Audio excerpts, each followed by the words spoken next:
You've been carjacked, right? Don't turn around. This won't take long.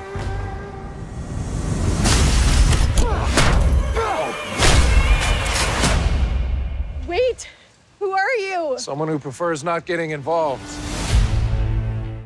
Bad Luck and Trouble is about Reacher reuniting with members of his 1/10th, which is a group that he assembled. He handpicked these people, so there's an allegiance, a loyalty, and a sense of responsibility to them. And when you've got somebody who doesn't feel like they have to be responsible for anything more than a toothbrush suddenly caring about the lives of those around him, I think it changes how he experiences the world.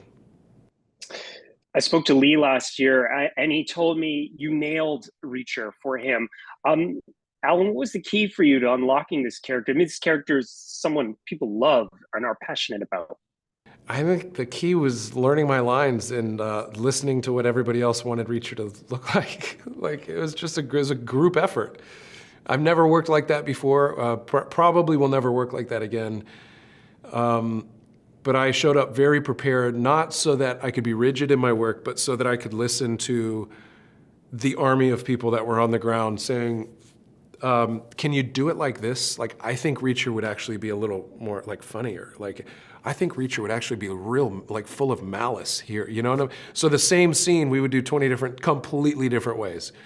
And until we started to settle into just where the stillness was versus where the expression was, or where the charm or charisma was in a dry way, or whatever the tone was.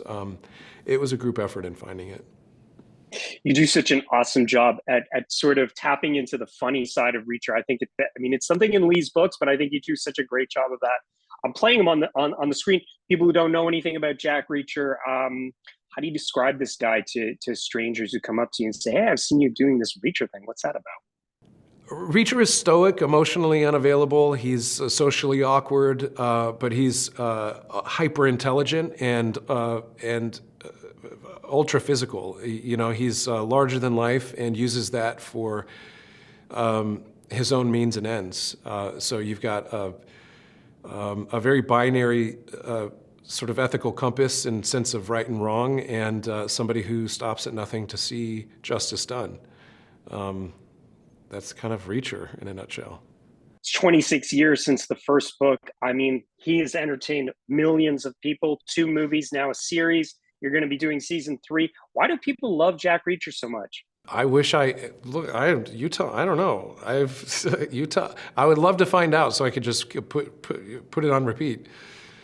I don't know. I think I ask people all the time. I mean, I get stopped and I'm always like, "Oh, Reacher, what do you love about the show?" It's different for everybody. I mean, and maybe that's what works. Is there's for some people it's the fighting, some people it's the action, some people it's the humor, some people it's for a lot of people it's the mystery. Like, they want to see if they can solve the case faster than Reacher can. And then I think for others it's like the gratuitous shirtless scenes that don't need to be there but are because of because they gotta sell tickets. I don't know. I love that he just never loses, and I love that he just dispenses justice. He doesn't wait around for lawyers and cops. He takes care of business himself. Alan, Reacher has a lot of rules. What's your favorite Reacher rule? Oh, that's a good question. When in doubt, turn left. I actually find myself using that quite often.